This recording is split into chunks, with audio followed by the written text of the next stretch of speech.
Hello दोस्तों, कैसे हैं आप सब। हमारी कहानियां देखने के लिए हमारे चैनल को सब्सक्राइब कीजिए और हाँ, बेल आइकॉन पर क्लिक करना मत भूलिएगा। चलो, आज पहली बार मेरी जिंदगी में खुशियां आने वाली हैं। बड़े सुकून से अपना मनपसंद खाना बनाऊंगी। शालू खुशी खुशी किचन में गई, लेकिन वहां उसने कुछ ऐसा देखा जिसकी उसे क्या किसी को भी उम्मीद नहीं होगी। उसने देखा कि किचन में चूल्हा ही नहीं था। ये क्या हुआ? इस किचन में तो चूल्हा ही नहीं है। बिना चूल्हे के मैं खाना कैसे बनाऊंगी? इन लोगों को लगा होगा कि मैं बिना चूल्हे के खाना बना ही नहीं पाऊंगी। अब देखो मैं क्या करती हूँ। शालू ने सभी हरी सब्जियों को अच्छे से काट लिया। चलो, ये तो डाइटिंग वाला खाना बनकर तैयार हो गया, लेकिन इसे खाएंगे किसके साथ? अब इन लोगों को लग रहा होगा कि रोटी बनाने के लिए तो चूल्हे की जरूरत पड़ेगी ही, लेकिन उसका भी इलाज है मेरे पास। शालू तुरंत बाहर बाजार में गई और वहां से ढेर सारी ब्रेड खरीद कर ले आई। सासू माँ, ससुर जी, आदित्य, आ जाइए, खाना लग गया है। ये सुनकर तीनों हैरान हो गए, क्योंकि तीनों एक ही कमरे में बैठे थे और अपनी बहू की हार का इंतजार कर रहे थे। क्या आप लोगों ने भी वही सुना जो मैंने सुना? हाँ, मैंने भी वही सुना, लेकिन मुझे एक बात समझ में नहीं आ रही है कि उसने बिना चूल्हे के खाना आखिर बनाया कैसे। ये तो हमें बाहर चलकर ही पता चलेगा। तीनों बाहर खाने की टेबल पर आए तो देखा हरी भरी सब्जियों से बना हुआ मसालेदार सलाद और कुछ ब्रेड रखी हुई थी। अरे यार, मेरा तो ये भी प्लान काम नहीं किया। चलो कोई बात नहीं, कम से कम इसी बहाने अब दोनों सास बहू लड़ेंगी तो नहीं चूल्हे की वजह से। वैसे बिना आग का इस्तेमाल करके बना हुआ ये खाना भी बहुत स्वादिष्ट लग रहा है और ये हमारे लिए हेल्दी भी है। लेकिन ऐसा आखिर हुआ क्यों था? क्यों आखिर उस घर में बिना चूल्हे वाली रसोई बनाने की जरूरत पड़ गई? और क्या अब उस रसोई में कभी भी चूल्हा नहीं जलेगा? ये जानने के लिए हमें कहानी में थोड़ा पीछे चलना होगा। शालू पहली बार ब्याह कर जब अपने ससुराल आई, तब वो अपने साथ एक बहुत ही शानदार चूल्हा लेकर आई। देख बहू, पहली बात तो हम दहेज के सख्त खिलाफ हैं, लेकिन फिर भी तू चूल्हा लेकर आई है तो इसे चुपचाप स्टोर रूम में रख दे, क्योंकि किचन में तो वही चूल्हा इस्तेमाल होगा जो मुझे दहेज में मिला था। ठीक है सासू माँ, इसमें कौन सी बड़ी बात है। जब तक वो चूल्हा चल रहा है तब तक उसे चलाएंगे। जब वो खराब हो जाएगा तब मैं अपना वाला चूल्हा निकाल लूंगी। शालू ने अपना चूल्हा स्टोर रूम में रख दिया और किचन में जाकर अपनी सास के चूल्हे पर खाना बनाने लगी। खैर, शालू खाना बनाकर जब टेबल पर लाई तो वहां पर उसके सास, ससुर, आदित्य सब पहले से ही बैठे थे। बहू, तेरी माँ ने तुझे खाना बनाना नहीं सिखाया था क्या? इतना वक्त लगता है खाना बनाने में। सासू माँ, आप मुझे कुछ भी कह लीजिए, लेकिन मेरे मायके वालों को कुछ भी कहने की जरूरत नहीं है। और खाना आपके चूल्हे की वजह से देर से बना है। इतना धीरे धीरे जलता है कि पूछो ही मत। इतने स्लो मोशन में तो राघव भी डांस नहीं करता। तू क्या हे कर रहा है? वो मेरे चूल्हे को बुरा कह रही है और तुझे हंसी आ रही है। अरे तो उसमें बुरा मानने वाली क्या बात है? बहू बिल्कुल सही तो कह रही है। तुम्हारा चूल्हा बहुत पुराना हो चुका है, कई बार तो उसे रिपेयर करवा चुके हैं। अब उसे स्टोर रूम में रख दो। शाम को उसके ससुर ने कहा, अरे बहू, जरा चाय बना दोगी क्या? ससुर जी ऐसे क्यों बोल रहे हैं? आपको तो मुझे आदेश देना चाहिए। मेरा भी चाय पीने का मन है। मैं हम तीनों के लिए चाय बना देती हूँ। सासू माँ को भी बुला लीजिए। शालू किचन में गई, चाय का बर्तन गैस पर रखा और चूल्हा जलाने की कोशिश करने लगी, लेकिन गैस जलने का नाम ही नहीं ले रही थी। तभी अचानक किचन में गैस की महक आने लगी। सासू माँ के चूल्हे से तो गैस लीक हो रही है और चूल्हा जल भी नहीं रहा है। कभी कभी मन करता है इसे उठाकर कबाड़ में फेंक दूं। तभी वहां पर उसकी सास टपक पड़ी। क्या कहा तूने? मेरे चूल्हे को तू कबाड़ में फेंक देगी? खबरदार जो आज के बाद मेरे चूल्हे के बारे में कुछ भी कहा तो। सासू माँ, ये चूल्हा अपना दम तोड़ चुका है, जलने का नाम ही नहीं ले रहा, तो मैं क्या करूं? आप ही देखिए, गैस की महक आ रही है। कहीं से आपका चूल्हा लीक हो रहा है। उन दोनों की आवाज सुनकर वहां पर शालू का ससुर भी पहुंच गया। अरे क्या हो गया? क्यों लड़ रही हो तुम दोनों बच्चों की तरह? देखिए ना, आपकी बहू हमारे चूल्हे के बारे में क्या कह रही है। कह रही है कि चूल्हे को वो बाहर कबाड़ में फेंक देगी। पिताजी, आप ही देखिए ना, गैस की महक आ रही है और चूल्हा जलने का नाम ही नहीं ले रहा है। मैं जाकर अपना चूल्हा रख देती हूँ और इस चूल्हे को स्टोर रूम में रख देती हूँ। अच्छा, मैं भी तो पुरानी हो गई हूँ, मैं भी लीक करने लगी हूँ कहीं ना कहीं से, तो मुझे भी उठाकर तुम लोग स्टोर रूम में रख दो और कहीं से नई नवेली सास ले आओ। तुम तो बात का बतंगड़ बना रही हो। ठीक है, मैं तुम्हारा चूल्हा अभी रिपेयर करवा कर लाता हूँ। कुछ दिनों तक वो चलता रहा, लेकिन उसके बाद फिर से ये लो, आज फिर से चूल्हा ढंग से नहीं चल रहा है। 1 घंटा तो चूल्हा जलाने में ही लग जाता है। आज मैं खाना बनाऊंगी नहीं। धीरे धीरे रात के 10 बज गए। तभी आदित्य ने शालू को आवाज देकर बुलाया। शालू, रात के 10 बज गए हैं, मुझे सुबह काम पर भी जाना है। अभी तक खाना नहीं बना क्या? अरे कैसे बनाऊं खाना, जब चूल्हा जल ही नहीं रहा तो कैसे बनेगा?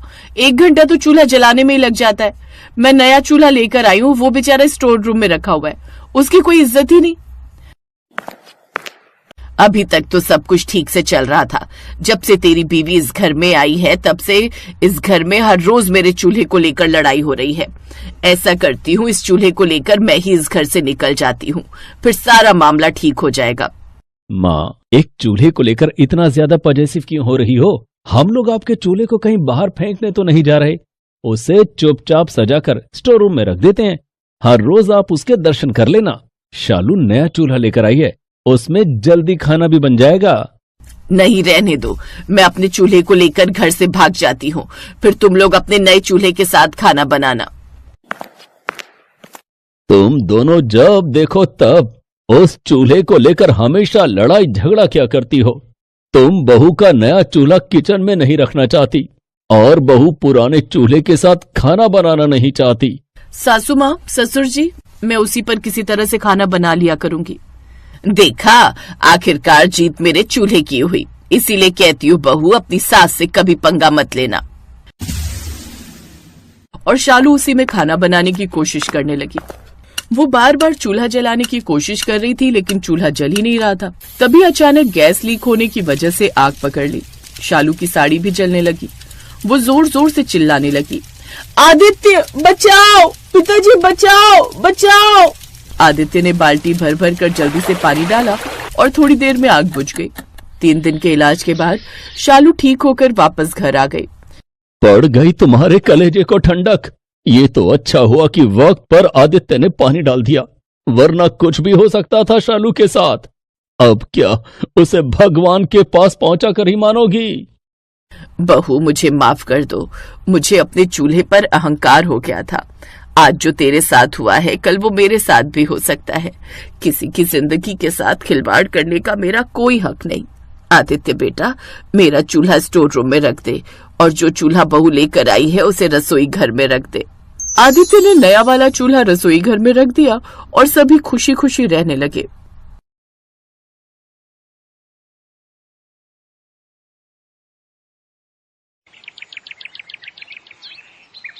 दीपा ने सबके लिए हलवा बनाया और पूरी कढ़ाई उठाकर ड्राइंग रूम में ले आई। उसके सास ससुर को थोड़ा अजीब तो लगा, पर उस समय उन्होंने सोचा कि शायद नई नई बहू है तो घबराहट में उसने ऐसा किया होगा। अरे दीपा भाभी, आप तो हलवे की पूरी कढ़ाई उठाकर ले आए। कोई बात नहीं मेघा, चलो तुम भी हलवा परोसने में भाभी की मदद करो। कोई नहीं जानता था कि रसोई के बर्तन इधर उधर रखना और सारा खाना रसोई से लेकर घर में भी फैला देना, ये दीपा और उसके पूरे परिवार की आदत थी। ये तो जब दीपा ससुराल में रहने लगी तब सबको उसकी इस आदत का पता चला। दीपा, तुम रसोई के सारे बर्तन खाना बनाने के बाद बाहर क्यों ले आती हो? आज तुमने दाल चावल बनाए तो पूरा कुकर और कढ़ाई बाहर आंगन में रख दी। ऐसे थोड़ी होता है। तो इसमें क्या बुराई है? बार बार रसोई में जाने से अच्छा है एक ही बार में सारे बर्तन बाहर रख दो। हम तो अपने घर में ऐसे ही करते हैं। अब मैं ये थोड़ी है बार बार मैं रसोई में उठकर जाऊंगी कुछ चाहिए हो तो। सबके बार बार टोकने पर भी दीपा ने अपनी आदत को नहीं सुधारा। एक दिन दीपा के सास ससुर कहीं बाहर गए हुए थे। वहीं दीपा खाना बनाकर हॉल में बैठी हुई थी। तभी कुछ मेहमान आ जाते हैं। नमस्ते बेटा, आशा बहन जी घर पर नहीं है क्या? माँ बाबूजी किसी जरूरी काम से बाहर गए हैं। ऐसा है बेटा, हमारे बेटे जो है राहुल की शादी है। ये शादी का कार्ड है और मिठाई का डिब्बा। माँ पापा से कह देना कि सबने शादी में जरूर आना है। तभी आनंद भी कमरे से बाहर आ जाता है। नमस्ते अंकल जी। नमस्ते आंटी जी। आइए बैठिए ना। दीपा, अंकल आंटी के लिए कुछ चाय नाश्ता? नहीं नहीं बेटा, मुझे लगता है आप खाने के लिए बैठे हो, फिर कभी आएंगे। अच्छा, शादी में सबने पहुंचना है, मम्मी पापा को बोल देना। कार्ड देने आए पति पत्नी अजीब सा मुंह बनाकर वहां से चले गए। दीपा की सास अगले दिन पड़ोस वाली के साथ बातें कर रही थी। क्या बात है आशा बहन, सुना है तुमने तो पूरे घर को रसोई बना दिया है। कल मिस्टर शर्मा और उनकी पत्नी तुम्हारे घर कार्ड देने आए थे ना? हाँ आए तो थे, क्या हुआ? वही बता रहे थे कि तुम्हारे घर जब कार्ड देने गए तो उनसे खड़ा भी नहीं हुआ गया। तुम्हारी बहू ने पूरे ड्राइंग रूम को रसोई बनाकर रखा हुआ था। जिधर देखो उधर खाने के बर्तन फैले हुए थे। मुझे तो मिसेस शर्मा ही बता रही थी, बोली उन्हें तो बहुत प्यास भी लगी थी, पर वहाँ तुम्हारे घर उन्होंने पानी भी नहीं पिया क्योंकि तुम्हारे घर में उनका रुकने का मन ही नहीं था। ऐसे कौन खाना खाता है आशा बहन? मैं बहू से इस बारे में बात करूंगी। अच्छा मैं चलती हूँ। दीपा की सास गुस्से से भरी हुई थी। वो जैसे ही अपनी बहू दीपा को खरी खोटी सुनाने के लिए जाने लगती है, तभी एक टैक्सी उनके दरवाजे पर रुकती है। टैक्सी में दीपा के मम्मी पापा और भाई बहन बैठे हुए थे। दीपा का मायका दूसरे शहर में था, इसलिए शादी के बाद उसके मायके वाले उसे मिलने और कुछ दिन उसके पास रहने आए थे। इस वजह से दीपा की सास उसे कुछ कह नहीं पाई। माँ पापा, ज्योति अमन, आप सबने तो मुझे सरप्राइज दे दिया। हाँ, सोचा शादी के बाद कुछ दिन तुम्हारे पास रह लेते हैं, तुम्हारे शहर में घूम लेंगे। अभी कुछ दिन काम तो था नहीं, इसलिए घर पर खाली ही बैठे थे, तभी तुमसे मिलने आ गए। बहुत अच्छा किया। दीदी बहुत जोरों की भूख लगी है, कुछ बढ़िया खाने को मिल जाए तो मजा आ जाए। दीपा दीदी, मैं तो आपके हाथों के गरम गरम छोले भटूरे खाने के लिए तरस गई। मम्मी तो बनाती ही नहीं है। कोई बात नहीं, मैं अभी थोड़ी देर में सब कुछ बढ़िया तैयार कर दूंगी, तब तक आप लोग फ्रेश हो जाओ। आशा देवी ने सोचा भी नहीं था कि कुछ देर बाद उसके घर का नजारा क्या होने वाला है। अरे दीपा, मुझे प्याज टमाटर यहीं दे दे, मैं काट देती हूँ। हाँ माँ, मैं लाती हूँ। दीदी मैं सलाद का सामान लेकर आती हूँ, आप मुझे बता दो कहाँ रखा है। वही फ्रिज में सब कुछ है, निकाल कर यहीं बाहर ले आओ। तीनों मिलकर बैठकर काम भी कर लेंगे और गप्पे भी मार लेंगे। ड्राइंग रूम की हालत देखने वाली थी। एक तरफ मेज पर आलू प्याज के छिलके बिखरे हुए थे और बाकी सब सब्जियां फैलाकर बैठी हुई थी। पूरे ड्राइंग रूम का नजारा देखने वाला था। भाभी, ये सब क्या है? पूरे ड्राइंग रूम को तो आपने रसोई बना दिया, सब कुछ गंदा हो गया है। अभी तो काम वाली सफाई करके गई थी और देखो ना, जगह जगह से पंखे से आटा उड़कर इधर उधर फैल रहा है। कोई नहीं, मैं अभी साफ कर दूंगी, बस हो ही गया। ज्योति गुस्से में अपनी मम्मी के कमरे में जाती है और सारी बात कह देती है। माँ, घर का क्या हाल हो गया? आपको भी पता है ये घर कम रसोई ज्यादा लगता है। जहाँ देखो वहाँ सब्जियां, बर्तन, आटा, दाल, चावल इधर उधर बिखरा ही रहता है। भैया भी भाभी को कुछ नहीं कहते। जब से वो इस घर में आई, घर में बिल्कुल साफ सफाई नहीं रहती। ऊपर से उनके मायके वाले और यहाँ आकर बस गए। मैं भी इसी बात से तंग हूँ। ये तेरे पापा बैठे हुए हैं ना, ये कुछ नहीं बोलते, बस मुंह सिलकर बैठे रहते हैं। अरे तुम तो मेरे पीछे ही पड़ी रहती हो आशा। मैं क्या बहू के घर वालों को ये जाकर कह दूं कि वो यहाँ से चले जाएं? हैं? तुम भी कैसी बातें करती हो। थोड़े दिन की बात है, संभाल लो। जब वो चले जाएंगे तब हम बहू से बात करेंगे। एक दिन दीपा रसोई में खिचड़ी बना रही थी। उसने खिचड़ी बनाई और गरम गरम कुकर लाकर ड्राइंग रूम में रख दिया और अंदर बर्तन लेने के लिए चली गई। तभी दीपा की सास अलमारी से कुछ सामान निकालने आई। उस समय ड्राइंग रूम में कोई नहीं था, बस दीपा की सास आशा ही थी। अचानक कुकर फट गया। आशा को अस्पताल लेकर जाते हैं। घबराने की कोई बात नहीं है, मैंने आशा जी के हाथ पर दवाई लगा दी है, कुछ दिनों में आराम आ जाएगा। ये सब दीपा भाभी और इनके मायके वालों के कारण हुआ है। अगर इनमें जरा सी भी समझ होती तो ये इस तरह से लापरवाही ना करती। आज अगर माँ को कुछ हो जाता ना, तो बस मैं तो इनसे बिल्कुल रिश्ता तोड़ देती। सबका मूड खराब था क्योंकि जो भी हुआ था बहुत गलत हुआ था। दीपा और उसके मायके वाले भी थोड़े घबराए हुए थे। उन्हें डर था कि कहीं वो दीपा के साथ कुछ गलत ना करे। दीपा के मम्मी पापा और दीपा बहुत शर्मिंदा थे। समधन जी, जो भी हुआ बहुत गलत हुआ, पर आप हम सबकी गलतियों की सजा हमारी दीपा को मत देना। हम वादा करते हैं हम कभी भी यहाँ नहीं आएंगे। हम दीपा से दूर रहेंगे, पर आप दीपा को हमारे साथ मत भेजना। दीपा की आंखों में आंसू आ जाते हैं। दीपा फूट फूट कर रोने लगती है। दीपा बहू, मैंने तुम्हें कब कहा कि यहाँ से जाओ? मैंने तो कुछ भी नहीं कहा। गलती तो हर किसी से होती है, और फिर देखो तो मैं बिल्कुल ठीक हूँ। पर आगे से ध्यान रखना, जो चीज जहाँ के लिए बनी होती है हमें उसका इस्तेमाल वहीं करना चाहिए। चलो अब चुप हो जाओ, और आप सब भी इस तरह की बातें मत कीजिए। ये आपका ही घर है और जब भी चाहे आप यहाँ आ सकते हैं। और अभी आप सभी यहाँ से नहीं जाएंगे।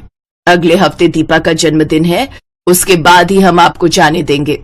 माँ जी, आपको कैसे पता मेरा जन्मदिन है? आनंद ने बताया था। वो चाहता था कि तुम्हारे पहले जन्मदिन पर सरप्राइज रखे। आई एम सॉरी भाभी, मैंने भी बहुत ज्यादा बोल दिया। अब दीपा ने रसोई का खाना घर में फैलाने की आदत छोड़ दी। अब वो जो कुछ भी बनाती रसोई से ही थाली में परोस कर लाती, जिससे उसकी लाइफ में सब कुछ ठीक हो गया।